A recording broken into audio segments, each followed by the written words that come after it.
fondé. waaw nañ ko fondé. waaye léegi bu ñu ñëwee ci beneen bi gën a compliqué mooy la volonté de le déchoir de son poste de maire de la ville de Dakar ki nga xam ne moom mooy le citoyen je sais c'est un citoyen mais c'est un membre de PASTEF muy Bayna Gueye bi enclenché le processus dafa viser l'article 277 du code électoral ñu ne alors 277 pour ne pas me oui c'est ça 277. ah 277 LO 277 moom la L peut-être L 277. L 277 moom la visé alors 277 dafa ne lii la ne procédure pénale la yor de alors dafa visé vous aimez bien les codes c'est bien.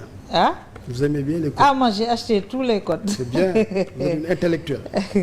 alors 277 dafa ne voilà tout conseiller municipal qui pour une cause quelconque se trouve dans l'un des cas d'inéligibilité ou d'incompatibilité prévus par la loi peut être à toute époque déclaré démissionnaire par le représentant de l'État sauf recours devant la cour d'appel dans les 10 jours. Mu ne tout électeur municipal peut saisir le représentant de l'État ou la cour d'appel lorsqu'il constate un cas d'inéligibilité ou d'incompatibilité. Moom 277 le visé. Alors le préfet a suivi conformément à l'article L277 mu déclaré Barthélémy Diaz démissionnaire de son poste de conseiller municipal. Am na base légale décision boobu la. même foofu xam nga sànq bu ma lay tontu dama commencé la ne la mënoon nañu war sa bañ wax sa affaire inéligibilité xam nga naa ne ci radiation assemblée nationale bi amul problème inéligibilité toute condamnation pénale définitive la ñu wax yaa amul affaire inéligibilité bii tamit mënoon nañu wax bañ a wax affaire inéligibilité. pourquoi parce que Sénégal droit des collectivités locales bi ni mu demee des collectivités territoriales mooy dañu aménager pouvoir yu bëri sur les maires et les présidents de conseil départemental mooy li ñuy wax le régime disciplinaire des élus locaux pouvoir central bi dafa am ay prérogatives yu bëri du ko nag exercer souvent su amee ay enjeux souvent la ñuy génne yooyu te bi ñuy def acte III de la décentralisation yokk nañu compétence su collectivités territoriales yi redistribué waat nañu carte bi simplifié def commune département yokk nañu sax moyens yi nga xam ne dañ koy jox collectivités locales yi waaye renforcer wuñu statut des élus locaux loolu moo tax fii mais le plus simple c'était juste de les révoquer par décret. ñu révoquer ko par décret. c'est plus simple. Et il n'y aura pas de problème d'inéligibilité. Après, on va venir dans l'inéligibilité. Mais sur quelle base parce que le maire par décret? Non, parce que le maire soo ko jëlee li ma la wax dañu fragiliser statut mën nga jaar par le code électoral mën nga jaar par le code des collectivités locales. Fii hypothèse 1 ñu ngi jaar par le code des collectivités par le code électoral xam nga dañu ne à toute époque le texte dit soo ko liiraatee à toute époque. waaw dama dégg naa ñuy wax ne mon collègue d'ailleurs mon ami Moussa Bokar Thiam était là hier je l'ai suivi il a été brillant vraiment percutant mais il disait que le code électoral ne s'applique plus le code électoral continue à s'appliquer jusqu'à la fin du mandat saa yu amee benn inéligibilité boo xamante ni découvrir nañ ko mun nañ ko génne opposer ko élu bi déchoir ko. Le code électoral s'applique jusqu'à la fin du mandat. À toute époque. arrêté wul ci période électorale. dégg texte bi dafa ne à toute époque. 277 waaw dafa ne à toute époque. Voilà dafa ne prévu par la loi peut être à toute époque. À toute époque. Déclaré démissionnaire. Ouais, parce que mën nga ko nëbbu duñ ko gis nga nëbbu ko duñ ko gis mu toog ci ak feeñ ñu ni ndekete kon ki affaire bi feeñ naa moo tax ñu ne à toute époque léegi nag loolu su feeñee attention inéligibilité c'est un juge qui l'atteste qui le constate ou même qui le prononce comme peine complémentaire par exemple foofu amul problème mais su ko juge bi nag waxul effectivement foofu c'est une autorité administrative qui peut la constater c'est le cas en l'espèce. Dans le cas de Barthélémy Diaz, le juge n'a pas prononcé son inéligibilité comme dans le cas Karim Wade. Exact. À l'époque. Parce que c'est l'article 34 du code pénal. Souvent le juge doit prononcer l'appel mais dans la pratique les juges ne le prononcent pas parce que les juges aussi ne veulent pas se mêler de politique. bëgguñu condamner ba pare wax ne oui d'ailleurs vous êtes inéligible ñu ne gis nga juge bi utiliser nañ ko pour rendre quelqu'un inéligible moo tax duñ ko wax souvent quand même am na y a des peines yoo xamante ne su dépassé benn quantum bi c'est obligatoire. mais autorité administrative aussi mën na tirer les conséquences de la condamnation pénale et puis mu conclure à l'inéligibilité de la personne concernée. Mais il y a un mais là c'est contestable. C'est un acte provisoire qu'il prend moo tax ñu ni sauf recours devant la cour d'appel donc préfet bi li mu def pour man def na ko parce que dama dégg ñu ne préfet warul révoquer maire bi non révoquer wu ko dafa constater l'inéligibilité ou sa présumée inéligibilité. Et déchoir que sur cette base-là de son mandat de conseil. C'est attaquable. Municipal. C'est pas un acte définitif. Non, c'est pas un acte définitif. Moo tax le maire Barthélémy Dias l'a attaqué. C'est un acte provisoire. C'était passé avec Aïda Mbodj. C'était un problème de cumul de mandats. da mu nekkee président du conseil régional. Très bien, départemental.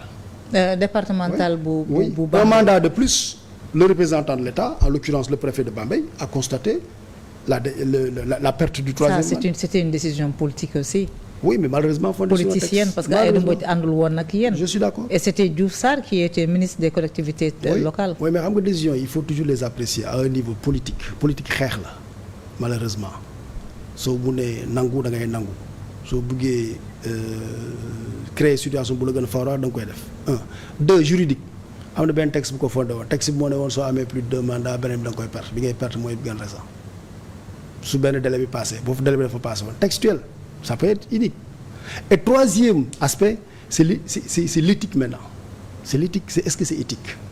Mais politiquement, amul problème parce que xeex la politique c'est un combat de place. Juridiquement, il y a un texte qui le fonde, mais éthiquement, est-ce qu'on peut se lever comme ça et déchoir quelqu'un sans par exemple l'informer? On aurait pu aller peut-être l'informer en lui disant que oui, ce délai bi passé non, choisir sinon, etc. Donc éthiquement. Maintenant, pour revenir à ce que vous disiez tout à l'heure. Article 277 bi su fekkente ni dafa am benn électeur bu ko def le représentant de l'État il est saisi mais il interprète la loi constate l'inéligibilité mais attention son acte n'est pas un acte définitif moo tax ma ne république c'est loi et élégance comme l'acte n'est pas définitif à mon avis il saisit la cour d'appel dans les 10 jours on aurait pu le laisser.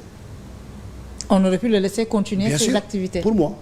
On aurait pu le laisser même. Mais la décision est légalement fondée.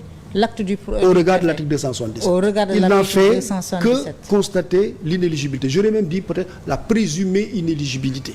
Parce que après juge bi mun na wax ne non inéligible tout là léegi voilà et cetera. Mais lan ngay tontu ñi ne à partir du moment où le Conseil constitutionnel ne l'a pas déclaré inéligible. Il l'a pas déclaré éligible non plus. Voilà bokk na ci élection yi. Jurisprudence bi moom mooy ne. En fait le Conseil ne s'est pas prononcé au fond. Okay. Il n'a pas tranché la question de l'inéligibilité ou de l'éligibilité. Tranché wu ko dans le fond. moo tax ma ne foofu on peut lui opposer ça en lui disant yow inéligible moo tax dañu lay jëlee ci mairie bi waaye attention c'est un acte provisoire contestable devant le juge. Et pour moi, il n'y a pas de texte qui dit qu'il y a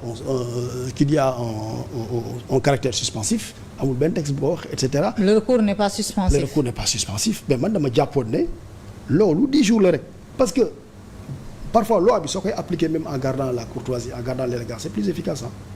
Il a 10 jours. 10 jours il saisit la cour d'appel. Si la cour d'appel confirme effectivement. mu nekk une décision définitive ñu door koo acté. jeex na. mais surtout que foofu kenn waxul am na appel il y a pas d'appel ah. waxuñu sax am na cassation c'est définitif. sauf à vérifier la loi organique sur la Cour suprême. Donc je disais kooku benn voie la mais la voie la plus efficace pour révoquer un maire pour moi qui a fait l'objet d'une condamnation c'était pas de parler d'inéligibilité hein. Le président de la République peut prendre un décret pour sur le révoquer. La base de l'article 140 du code général des collectivités territoriales. Oui. Alors boobu sànq visé naa ko alors article 140 du code général des collectivités territoriales dafa ne sans que la liste soit limitative.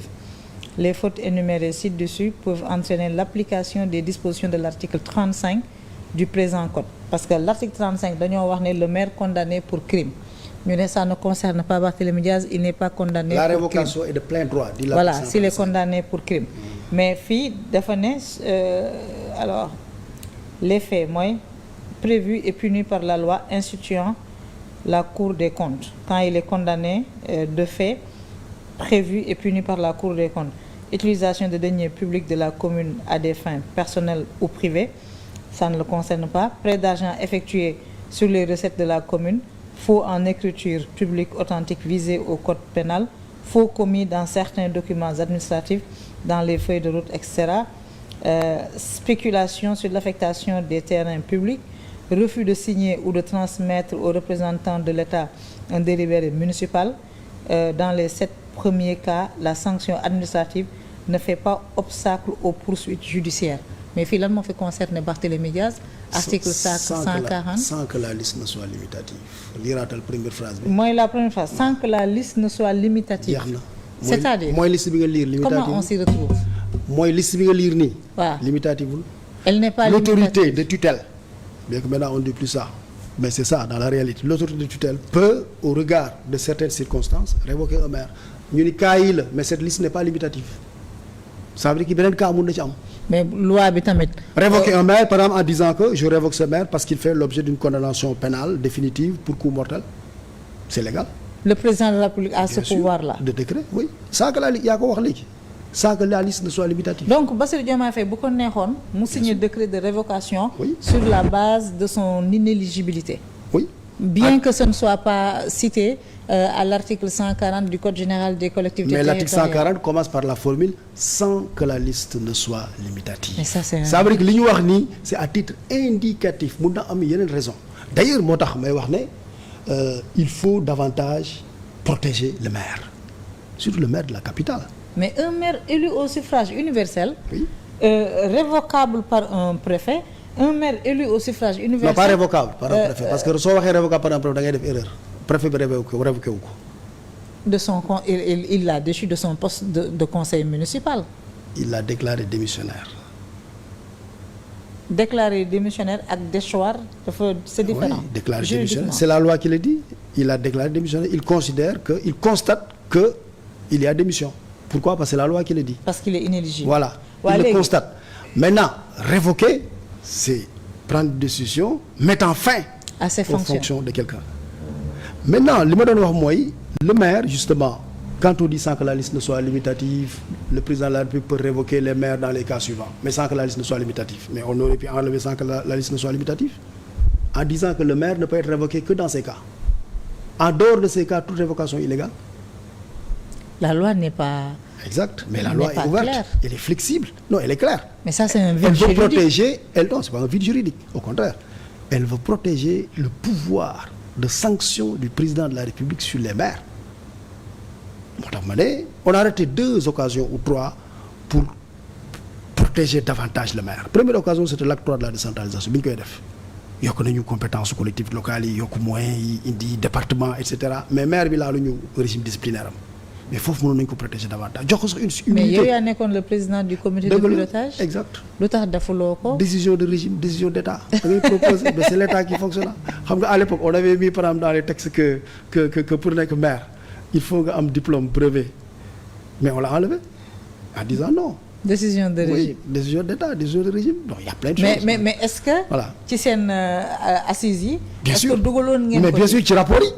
il y a même des moutures yoo xam ne mu ngi ci mais dañ ko génne. ñu génne ko. oui et puis donc je disais boobu dañ ko raté mooy 2013 2014 bi ñuy def texte bi deuxième occasion bi ñu raté c'est quand on a consacré l'élection de la tête de liste comme maire et président du conseil départemental. en 2021. en 2021 boobu tam mënoon na ci mais on a pensé qu'à l'élection xam nga Sénégal aussi y a un focus sur l'élection on oublie le statut après ça nous rattrape mais on aurait pu là aussi xool statut maire bi xool comme surtout que léegi dañ ko élire au suffrage universel direct kooku maintenant ñu protégé du ma wax ne président de la République waaye c'est un mini président de la République dans sa localité. Oui, le maire de Dakar. Oui. Il peut être une deuxième personnalité. Mais bien sûr. Non, c'est la première personnalité même de l'État décentralisé. Mais très bien parce que maire de Dakar c'est pas n'importe qui mais il n'est pas protégé amul immunité amul protection statutaire un président peut le révoquer facilement hein. Il y a des maires qui ont été révoqués hein.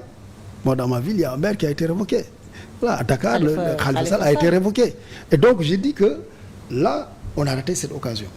Maintenant bon là espérons que on va parce que bon ça sert aussi à ça l'expérience instruit. mais balaa ñuy conclure ci fondement wu révocation bi dafa am ñu dugg ci article 29 le dernier alinéa. xam nga loolu c'est l'inéligibilité man. waaw te pour man débat bi.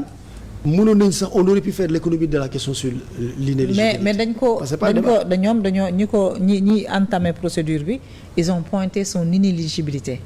Y a eu un débat. Qui n'est pas définitif, ce qu'ils ont dit n'est pas définitif encore une fois. Waaw oui c'est provisoire, sous réserve de la sentence de la cour d'appel. Exact, voilà. Mais bi ngeen di def c'est une prétention bi ngeen def le dernier dialogue politique avec les Khalifa Sall et les Karim Wade da ngeen réformer l'article L29 du code électoral moom moo tax Karim Wade ak Khalifa Sall duggaat. Alors le dernier alinéa c'est pas L29 L30 d'ailleurs. Voilà, le dernier alinéa dafa ne dafa énumérer le dernier alinéa alors l'article c'est ne doivent pas être inscrits sur la liste électorale mu énumérer mais au dernier alinéa ñu ne pour les autres infractions cette interdiction est de 5 ans après l'expiration de la durée de la peine prononcée moo tax Khalifa Sall ak Karim Wade duggaat alors te li ñu énuméré fii yëpp concerné wul Barthélémy Diaz ñu ngi ko condamné la première condamnation en première instance c'était en 2011 ñenn ñi ne la durée de la peine a expiré depuis 2016 ñenn ñi ne dañuy jël à partir de la condamnation définitive ñu ngi ko condamné woon définitivement en octobre 2023 moo tax ñu ne sur la base du dernier alinéa de l'article L29 Barthélémy Diaz a retrouvé ses pleins droits fan la ñuy taxaw. man débat ma la indi woon sax dama ne la même si on retrouve ses pleins droits si on a fait l'objet d'une condamnation pénale définitive on est radié de l'Assemblée. Ante ou postérieur. Oui, c'est le texte qui le dit. C'est unique, sévère. Mais ce texte est injuste. Encore une fois, c'est pas pour coup mortel, c'est pas pour détournement de deniers publics, c'est pas pour escroquerie, pour amende 50 000. Donc L29 bi mënuñu ko utiliser. En tout cas pas ci affaire radiation député bi. Maintenant pour l'histoire du maire, encore une fois ça va être nag fondement wu débat bi sur est-il inéligible ou pas. Est-il éligible ou pas mooy li préfet bi constaté au regard de l'article 29 ndax c'est fondé si on considère que il est effectivement inéligible la constatation de la démission par le préfet est valable su fekkente ne nag on considère que non retrouver na éligibilité la constatation du préfet bi def et le débat qu'il y a eu sur la déchéance du droit électoral yéen vous avez eu ce débat là en disant que nit waruñu ko condamner mu war koo poursuivre toute sa vie. Non ça on l'a réformé xam nga bu njëkk ba dans le code électoral sénégalais suñu la condamné woon rek n'importe quelle condamnation quasiment l'inéligibilité était éternelle définitive dafa doon topp sa àddina bi mais là maintenant c'est encadré c'est dans le temps. Mais et puis même pour certaines infractions suñu la gracier rek mën nga de retrouver sa éligibilité alors que bu njëkk ba il fallait ñu amnistier la. D'ailleurs su fekkente ni par exemple le maire moom dañ ko amnistier woon suñ ko amnistier woon duñ ko mën a déchoir de son poste de député ministre bi du ko mën demander suñ ko amnistier woon par exemple. waa léegi Barthélémy Diaz est conseiller municipal mais il a été élu au suffrage universel en tant que tête de liste. nan lañ ko mën a révoquer de son poste de maire parce que on a constaté sa démission en tant que conseiller municipal. non xam nga parce que le débat que les gens posent mooy mënuñu ko il peut être déclaré démissionnaire de son poste de conseiller municipal mais pour le poste de maire il a été élu au suffrage universel le lien ne peut être fait. non xam nga tous les conseillers municipaux sont élus au suffrage universel. Tous les conseillers municipaux, c'est-à-dire que tous ceux qui sont sur la liste majoritaire et la liste proportionnelle. Mais avant 2021, c'est le maire qui était élu au suffrage universel indirect, qui était élu par le collège des conseillers municipaux. Non, je disais tous les conseillers municipaux de la commune de Rufisque, de la commune de Kaffrine, de la ville de Dakar sont élus au suffrage universel direct. Tous. Ils sont élus au suffrage universel direct. Dont le maire. Ñu ni maintenant, le premier d'entre eux, celui qui est sur la tête de liste, c'est lui qui devient automatiquement maire. Mais tous les conseillers municipaux sont élus au suffrage universel. Du ñi la ñu élire nii ñeneen ñi élire ñu leen de. Il fut un temps Sénégal, le tiers des conseillers municipaux, on les choisissait parmi les organismes à caractère économique et social. Mais loolu amatul depuis 1996. Tous les conseillers municipaux sont élus au suffrage universel direct. Tous les conseillers départementaux sont élus au suffrage universel direct. Yéen le collège des conseillers municipaux. Tous ceux qui sont au conseil municipal sont conseillers municipaux. waaye ki nga xam ne nag moo nekkoon tête de liste bi moom kenn génnewu ko fal ko de. Parce que am na dëkk yoo xam ne xam na la ñuy def dañuy am benn liste conseils municipaux yi après ñu am ay candidats maire individuel maire doo nekk ci liste bi da ngay nekk candidat individuellement mais wu ne man dugguma seen liste bi kii duggul ma seen liste mais man damay nekk candidat pour le poste de maire. On élit le conseil municipal d'une part, on élit le maire d'autre part. Mais fii on élit tous les conseillers municipaux sur la même liste. Donc s'il est démissionnaire de son poste de conseiller municipal, il perd de facto la position de maire. Si la cour d'appel le constate, si la cour d'appel le confirme, parce qu'il y a quand même un recours devant la. Ouais, et moi je considère même que ce recours devait empêcher, à mon avis, l'exécution de la décision. Mais en attendant ñu ñëw ci cour d'appel. Da nga bëgg a wax ne niñ ko déchoiré de son poste de député c'est fondé, c'est légal.